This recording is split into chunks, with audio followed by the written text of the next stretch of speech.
அவர் அண்ணாமலையானவர்கள் உண்மையிலேயே பச்சை துரோகியா இல்லை உண்மையிலேயே மக்கள் மீது அன்பு கொண்டு சனி கட்சி ஆரம்பித்து மக்களுக்கு சேவை பண்ண வந்திருக்காரா? ஸோ அதை பற்றி வீடியோ தொடர்ந்து பார்க்க போகிறோம். தயவுசெய்து வீடியோ லாஸ்ட் வரைக்கும் பாருங்கள். அண்ணாமலையானவர்கள் பச்சை துரோகியா? ஸோ அதெல்லாம் டைட்டிலோடு முடிக்கிறேன். வாங்க வீடியோக்குள்ளே போகலாம். ஸோ தமிழ்நாட்டில் புதுசாக கட்சிகள் பார்த்தீங்கன்னா தொடங்க ஆரம்பிச்சுட்டாங்க. ஸோ நம்ம பிஜேபியில் முன்னாள் மாநில தலைவர் அண்ணாமலையான் அவர்கள் பார்த்தீங்கன்னாக்கா பிஜேபியில் முன்னாள் மாநில தலைவர் அண்ணாமலை பார்த்தீங்கன்னாக்கா புதுசாக ஒரு கட்சி ஒன்று தொடங்க போறேன்னு சொல்லி ஒரு இயக்கத்தை ஒன்று ஆரம்பிச்சாரு. அந்த இயக்கத்தில் பார்த்தீங்கன்னா இன்னைக்கு வரைக்கும் 22 லட்சம் பேர் பார்த்தீங்கன்னாக்கா இணைஞ்சிருக்காங்க. அந்த 22 லட்சம் பேருமே நம்ம சாதாரணமாக கடந்து போயிட முடியாது. ஏன்னா 22 லட்சம் பேரும் இளைஞர்கள் கூட்டம் பார்த்தீங்கன்னாக்கா அதிக லெவலில் இருக்கு. அதனால 2031 சட்டமன்ற தேர்தலில் மிகப்பெரிய ஒரு மாற்றங்கள் பார்த்தீங்கன்னாக்கா ஸோ அரசியல் 2031 தேர்தலில் மிகப்பெரிய மாற்றங்கள் பார்த்தீங்கன்னா வரும் நான் நினைக்கிறேன். ஏன்னா 2026 ஒரு மாற்றங்கள் பார்த்தீங்கன்னா வந்திருக்கு. ஸோ மறுபடியும் பார்த்தீங்கன்னா ஒரு மாற்றங்கள் வருமா அப்படின்னு மிகப்பெரிய ஒரு கேள்விகள் மக்கள் முன்னாடி நிறைய இருக்கு. இப்போ அந்த மக்கள்கிட்ட போய் கேள்வி கேட்டு ஸோ அதை பார்த்தீங்கன்னாக்கா மக்களுடைய சர்வே பார்த்தீங்கன்னா எடுத்து இன்னைக்கு பார்த்தீங்கன்னாக்கா நம்ம நண்பர் பார்த்தீங்கன்னா வச்சிருக்காரு. ஸோ அதை பார்த்தீங்கன்னாக்கா நம்ம இன்னைக்கு பேச போகிறோம். ஓகேங்களா? பிஜேபியில் அண்ணாமலையான் அவர்கள் பச்சை துரோகின்னு ஸோ நிறைய பேர் பார்த்தீங்கன்னா சொல்லிக்கிட்டு இருக்காங்க. ஹாய் ஃப்ரெண்ட்ஸ், அனைவருக்கும் வணக்கம். இளைஞர்கள் அரசியல் பற்றி கொஞ்சம் பேசுங்கன்னு சொன்னாலுமே பயந்து தெரிச்சு ஓடுறக்கூடிய காலகட்டத்தில் நான் அரசியல் பற்றி நான் பேசுகிறேன் அப்படின்னு துடிச்சலாக பார்த்தீங்கன்னாக்கா ஒரு இளைஞர் பார்த்தீங்கன்னா வந்திருக்காரு. ஸோ இவர் புதுசாக மக்கள் பார்த்தீங்கன்னா தெரியப்படக்கூடிய ஒரு மக்கள் சேவனாக பார்த்தீங்கன்னா இருக்காரு. இப்போ பார்த்தீங்கன்னாக்கா ஸோ அரசியல் புரிதலோட பேச ஆரம்பிக்கலாம். ஓகேங்களா? ஓகே, இவர் பேர் அருள். ஓகேங்களா? ஸோ இவர் பேர் அருள். இவர் தனிப்பட்ட முறையில் இவர் பேர் அருள். இவர் யூடியூப் சேனல் பார்த்தீங்கன்னா நடத்திட்டு வந்துட்டு இருக்காரு. ஸோ நம்ம இப்போ அதை பற்றி பேசுவோம். அருள் வணக்கம். வணக்கம். ஸோ இதுக்கு முன்னாடி நீங்கள் நிறைய வீடியோ பார்த்தீங்கன்னாக்கா மக்கள் முன்னாடி டேரெக்டாகவே போயிட்டு மக்கள் சர்வே எடுத்திருப்பீங்க. ஓகேங்களா? ஸோ மக்கள் என்னென்னலாம் சொன்னாங்க பிஜேபி அண்ணாமலையான் அவர்களை பற்றின்றத வீடியோவில் தொடர்ந்து பார்க்க போகிறோம். ஓகேங்களா? ஸோ பிஜேபி அண்ணாமலையான் பற்றி கொஞ்சம் சுருக்கமாக ஒரு நல்ல விஷயமா நல்லா சொல்லுங்களேன்.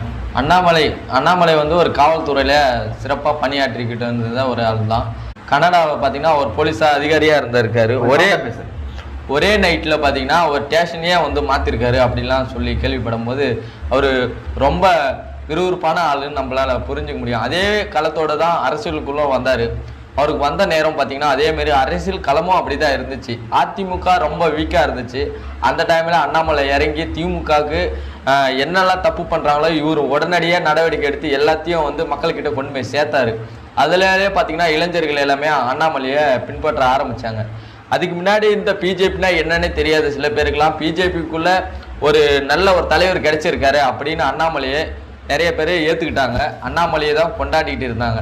ஆனால் என்னாச்சுன்னா அண்ணாமலை அவர்கள் பிஜேபியில் தான் இருந்தார். பிஜேபி என்ன ஆச்சுன்னா அண்ணாமலை ஒரு வேளை வளர்ந்து வந்துருவாரோ அப்படின்னு ஒரு எண்ணத்தில் என்ன நினைச்சாங்கன்னு தெரியாது. அதுக்கப்புறம் போக போக அவர் கட்சியிலிருந்து கட்சியிலேருந்து தலைமை பொறுப்புல இருந்து எடுத்துட்டாங்க. அதுக்கப்புறம் ஒரு தொண்டனாகவே இருந்தார். எந்த பொறுப்பும் கொடுக்காம இருந்தாங்க. அதுக்கப்புறம் பார்த்தீங்கன்னா இப்போ கட்சியிலேருந்து அண்ணாமலை வெளியே வந்துட்டார். ஓகே, அண்ணாமலையான் அவர்களை பற்றி ஒரு 4 வார்த்தை பார்த்தா பெருமையாக பேச சொல்லியிருந்தேன். ஏன் அண்ணாமலையான் அவர்கள் தனிப்பட்ட முறையில் கட்சி ஆரம்பித்தாலுமே பிஜேபி அண்ணனுடைய சார்ல தான் இருக்கும் அப்படின்னு ஒரு தவறான கருத்தை பார்த்தீங்கன்னா மக்கள் முன்னாடி இருக்குல்ல. இப்போ எதனால அது வருது? இப்போ பிஜேபியில் எனக்கு முன்னுரிமை தர மாட்டாங்க. இப்போ நிறைய பேர் பிஜேபியில் இருக்கக்கூடிய முன்னாள் நிர்வாகிகள் நிறைய பேர் அண்ணாமலையான் அவர்கள் பெயரை சொன்னாலுமே அவர் பச்சை துரோகிப்பா, நம்பிக்கை துரோகிப்பா, முதல குத்துறவர்ப்பா அப்படின்னு சொல்றாங்க இல்லையா? அது உண்மையாலுமே அண்ணாமலையார் அவர்கள் அப்படிதான் இருக்காரா? அண்ணாமலை அப்படி இல்லை. அண்ணாமலை அவரை கட்சியில் இருந்தவங்க தான் அண்ணாமலையை முதுகில் குத்திருக்காங்க. அவர் நிறைய துரோகம் பண்ணியிருக்காங்க. ஏன்னா அண்ணாமலை அந்த கட்சியை ரொம்ப ஸ்ட்ராங் பண்ணணும், தமிழ்நாட்டில் ஒரு வளர்ச்சியை பிஜேபியால் நம்ம கொண்டு வரணும் அப்படின்னு நினச்சி முழுமையாக பாடுபட்ட ஒரு தலைவர் தான் அண்ணாமலை. ஆனால் அண்ணாமலைக்கு எதிராக பிஜேபியில் இருக்கிறவங்களே அண்ணாமலைக்கு முதுகுல குத்திருக்காங்க. சதி பண்ணிருக்காங்க. அவருக்கு அவர் வளர விடக்கூடாதுன்னு அந்த பிஜேபிக்குள்ள இருக்கிறவங்க போராடி பிரதமர் வந்தா கூட அவர் பேரு இருக்காது, அவருடைய போட்டோவும் பார்த்தீங்கன்னா தூக்கிடுவாங்க. ஸோ அவருக்கு முன்னுரிமை பார்த்தா அந்த கட்சியில் கொடுக்க மாட்டாங்க. ஸோ எலெக்ஷன் டைமில் கூட மிகப்பெரிய விமர்சனங்கள் பார்த்தீங்கன்னா வைக்கப்பட்டது. ஸோ அதெல்லாம் எதனால என்ன காரணம்? அதுதான் அவர் கட்சியோட நிலைப்பாடு ரொம்ப அழகாக கொண்டு வந்தார்.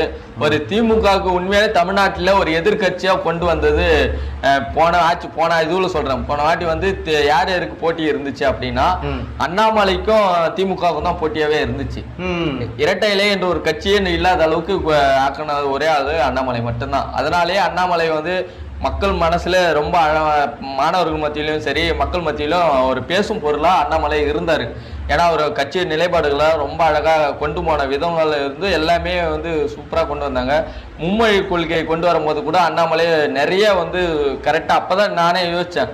அண்ணாமலை வந்து ஒரு பேட்டியில பேசியிருந்தார், மும்மொழி கொள்கையை தமிழ்நாட்டுக்கு கொண்டு வருவோம் அப்படின்னு சொல்லிட்டு பிஜேபி சொன்ன உடனே இங்க தமிழ்நாட்டுல எல்லாரும் எதிர்ப்பு தெரிவிச்சாங்க. ஆனா அண்ணாமலை என்ன பண்ணாருன்னா அப்பதான் வந்து ஒரு பள்ளி எந்தெந்த அதிகாரிகள் பள்ளிக்கூடம்லாம் தமிழ்நாட்டில் இருக்குதுன்னு ஒரு கணக்கெடுப்பு எடுத்து எந்தெந்த பள்ளிக்கூடத்துல இந்தி சொல்லி கொடுக்குறாங்கன்னு கணக்கெடுப்பு எடுக்கும் போது திமுக பள்ளிகள் அதிகமா இருந்துச்சு. அதுல யாருக்கு இந்தி சொல்லி கொடுத்துட்டு இருக்காங்க, காசு கொடுத்தா இந்தி சொல்லி கொடுக்குறாங்க. அப்படின்னும் போது நீ தமிழ்நாட்டுக்கு தமிழா போராடுற, அப்ப எப்படி உன் ஸ்கூல்ல இந்தி இருக்கு அப்படின்னு அண்ணாமலை கேட்ட போது தான் நம்மளுக்கு தெரிஞ்சது. ஓகே, அண்ணாமலையோட முழுமையான அரசியலை அந்த இடத்துல பார்க்க. ஓகே, அண்ணாமலையன் அவர்கள் உண்மையில இந்த விஷயத்துல பாராட்டி ஆகணும். அதே போல அண்ணாமலையன் அவர்கள் சொல்றக்கூடிய உண்மையான விஷயங்கள் அதுல அடங்கியிருக்கு. என்னன்னா, ஸோ திமுக வந்து பார்த்தீங்கன்னாக்கா